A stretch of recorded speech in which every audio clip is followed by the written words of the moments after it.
Good evening. At the risk of sounding patronizing, I will say you look well rested. I would imagine removing most of your restraints would have something to do with that. My apologies. It was not my intention to mark you in that fashion. I'm referring to the bruises left by your manacles. I know it's understandable you would try to escape, but I can tell you, there's a sort of freedom in yielding to your circumstances.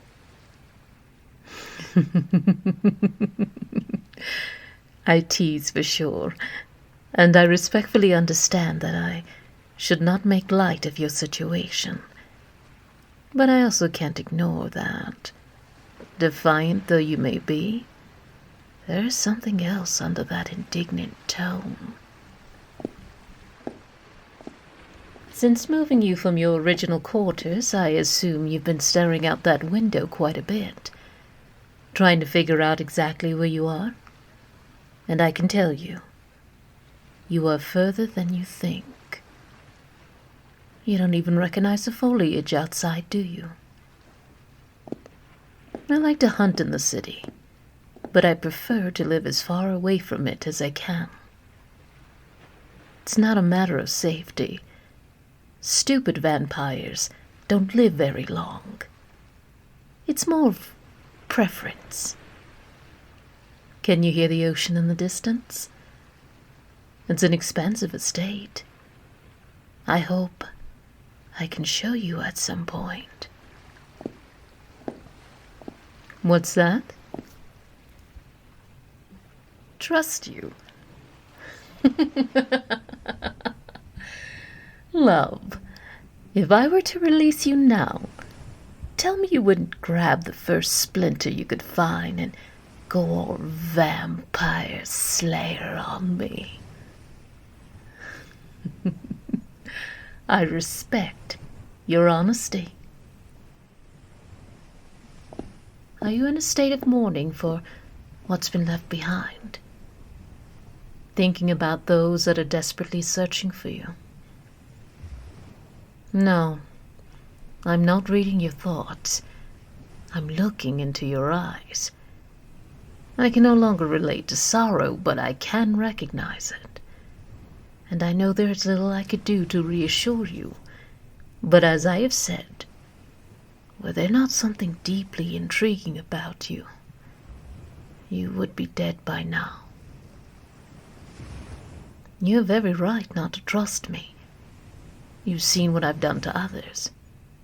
I am by nature a predator, and you are by nature what I feed upon. And I won't lie. I can hear the blood coursing through your veins even as we speak.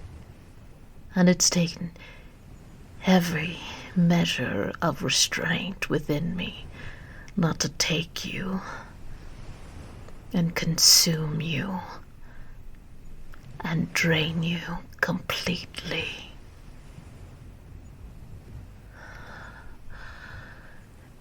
Your heart is racing, but I can't quite tell if it's fear or intrigue.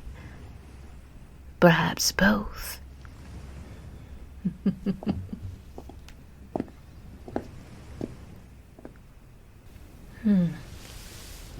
I couldn't honestly tell you. Too many to count. That's like asking how many breaths you've taken. I've long since done away with battling with myself. I exist the way I was meant to. And yes, at times, I even take pleasure in my kills. Sadistic monster. Is that truly what you believe? Have I not tried to provide you reasonable accommodations, given your present situation? My generosity, indeed, has its limitations. Though you may doubt it, trust. You are seeing the better side of my nature. Does that amuse you?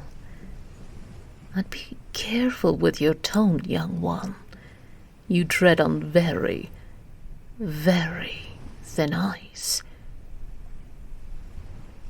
Is that a threat? Bleating out of the quivering lips of someone caught in a bear trap. If prey is all you desire to be, then I promise you, you shall perish at my hand tonight. I will drain you of every last drop of fight that exists within you, child.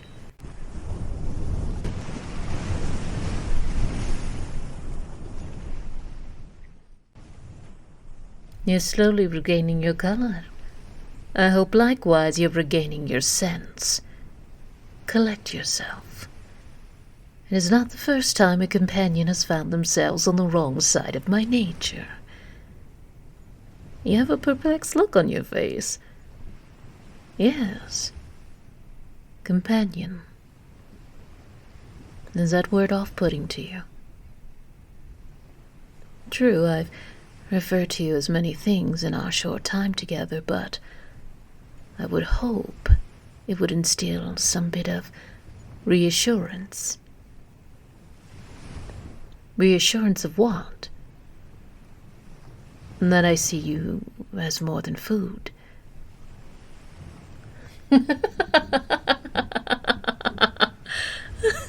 A link to the outside world. Oh, you are precious, pet.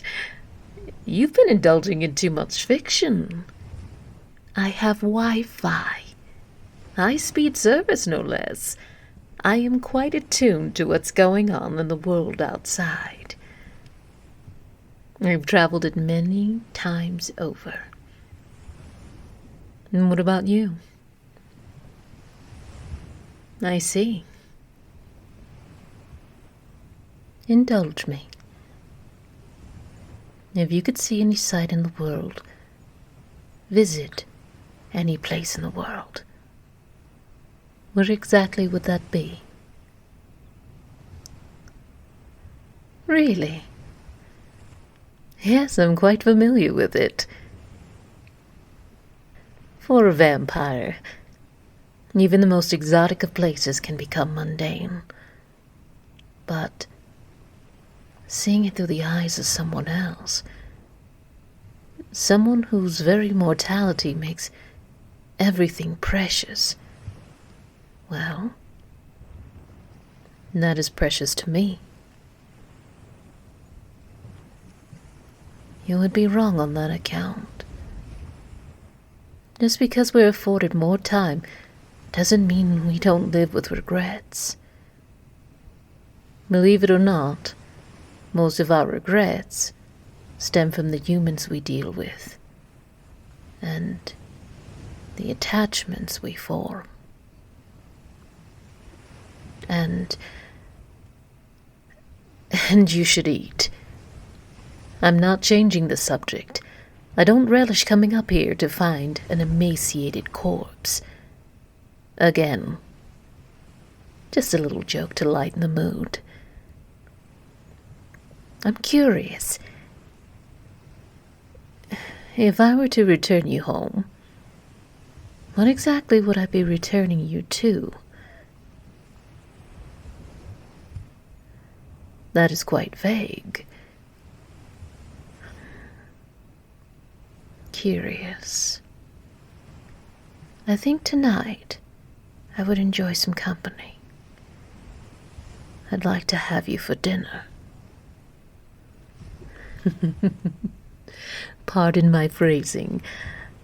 I would like you to join me for dinner. Consider it an olive branch. You want me to trust you, don't you?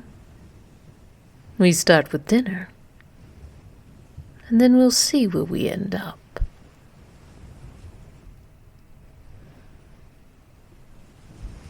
Thank you for listening. Please like and subscribe for more titillating audio adventures.